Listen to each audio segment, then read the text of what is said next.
Door County is a peninsula surrounded by Green Bay on one side and Lake Michigan on the other. It is a major tourist destination known for its cherries, cheeses, and picturesque scenery, as well as its parks and beaches. But is this diamond in the rough hiding a deeper, darker secret? According to the Wisconsin DNR, Door County has 6 water bodies on the impaired waters list, including the Anape River, Stony Creek, Lake Michigan, Green Bay, Sugar Creek, and McCasey Lake. A water body is considered an impaired water when it is too polluted or degraded to meet set water quality standards. Over the past 15 years, only 3 of Door County's water bodies have been taken off the impaired waters list, which is a striking contrast to those on the impaired waters list. I intend to investigate these water bodies and inform you of the problematic chemicals found in these waters.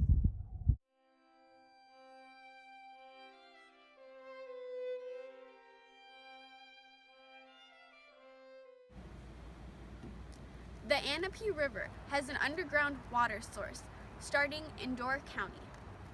It is 14.7 miles long, and it runs through Kewaunee County, where its mouth drains into Lake Michigan in Algoma, Wisconsin.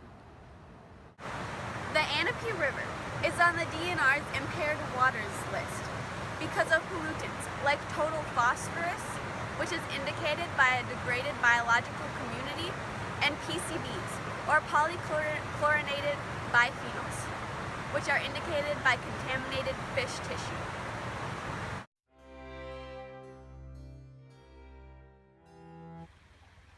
Stony Creek is a 16-mile-long river originating in Door County and emptying into Lake Michigan. Stony Creek is on the impaired waters list for sediment and total suspended solids because they contribute to the degradation of the local habitat. It is also proposed to be added to the impaired waters list for the presence of total phosphorus.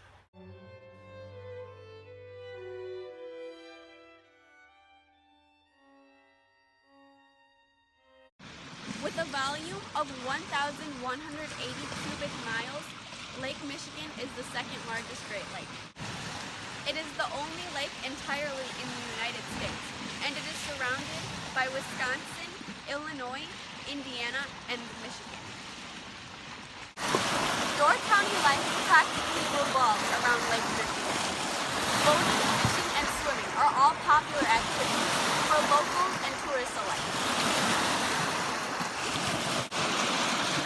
The daunting thought is that Lake Michigan affects not only Door County, but countless other communities. With an estimated 12 million people located along its shores, Door County's problems may eventually spread and affect many other counties and states.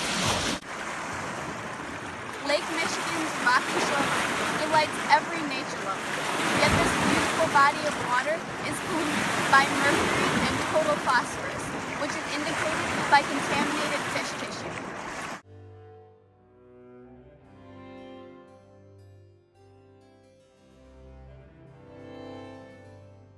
Green Bay is an extension of Lake Michigan, located on the left side of the Door County Peninsula.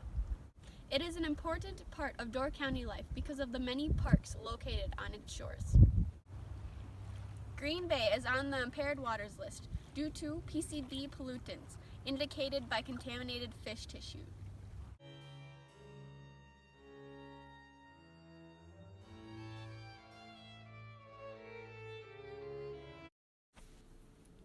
Sugar Creek is a 9-mile-long river that is located completely in Door County. Its mouth empties into Green Bay, and it is on the impaired waters list due to the presence of total phosphorus.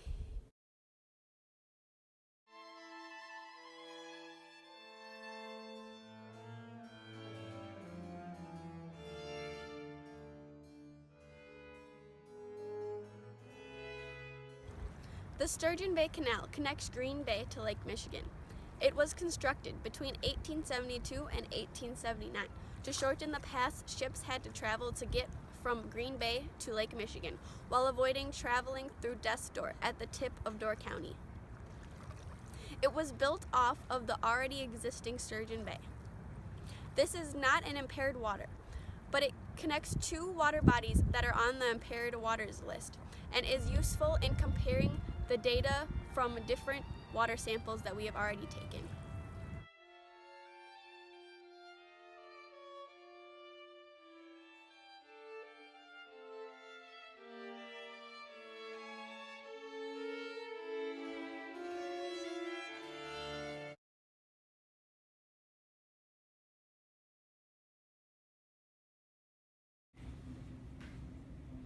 I am testing the waters here that I have collected for lead, mercury, and phosphates. So first I will start with the lead test, which also has a bunch of tests, but we're only going to check for the lead today.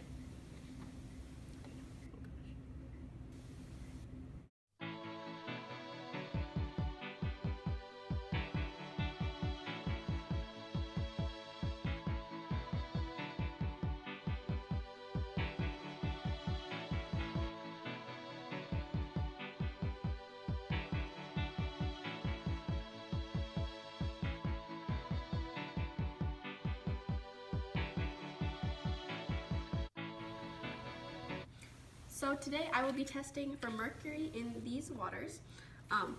The first thing that this mercury test needs though is a specified pH, which is between 6.5 and 8.5. So we're going to put 1 drop of hydrochloric acid in all these because they have a little bit too high of a pH.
I will be testing these waters for phosphorus.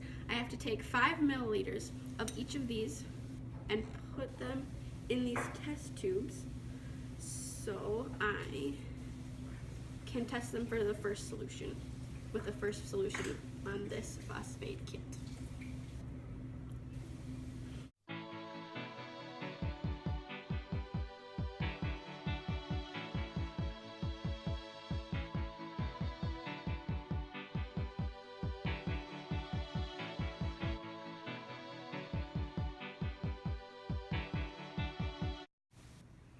Now that I have 5 milliliters of each of these waters in these test tubes, we will take that over to the fume hood to do the first test with the phosphorus.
Based on my experiment, the Brussels well water had no contaminants in it, while the Anape River and Southern Door High School had both lead and phosphates in them.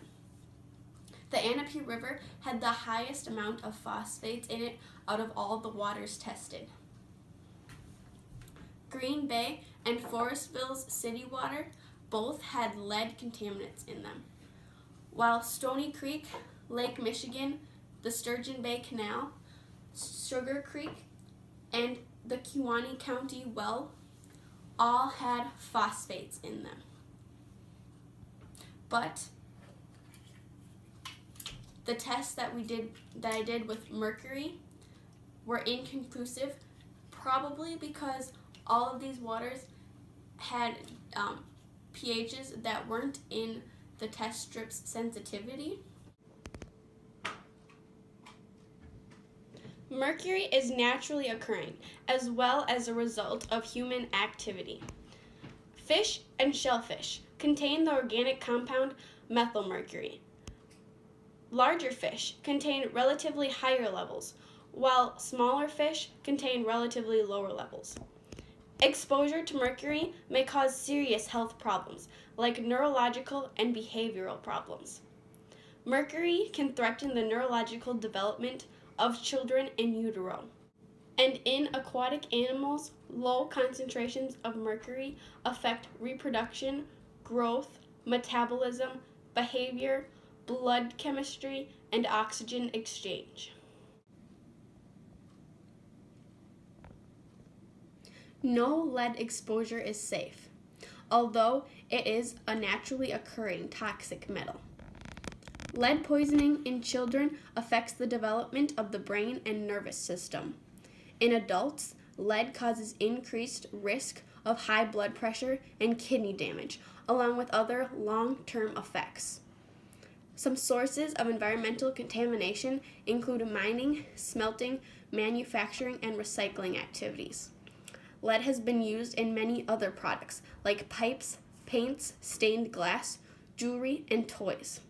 The best way to keep lead out of your water and life is to dispose of products containing it in a safe manner.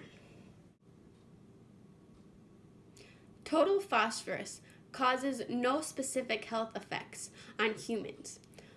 Regardless of this, many industrial organophosphates, including some pesticides, are nerve toxins, which can be fatal. Additionally, some of the compounds can be carcinogenic or teratogenic. High total phosphorus affects the environment the most, causing plant and algal growth in waters.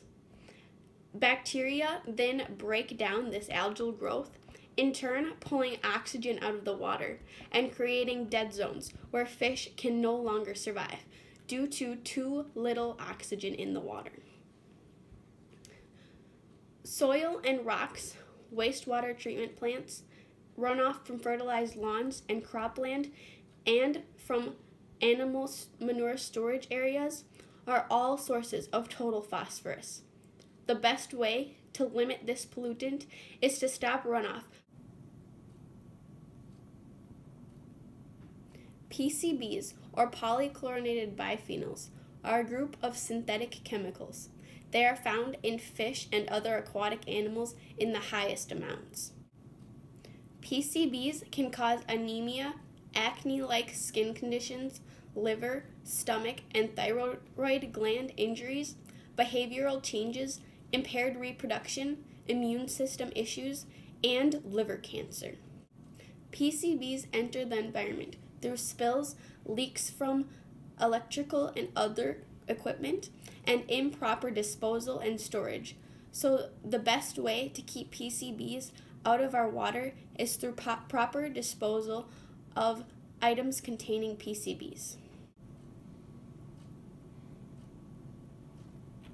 Total suspended solids and sediment contaminate waterways when rainfall causes the soil from the open farm fields to run into them. This harms the aquatic life, wreaking havoc on the beautiful ecosystems we know and love. So why does it matter? Well, Mercury, lead, phosphates, PCBs, and total suspended solids all affect both us and our environment.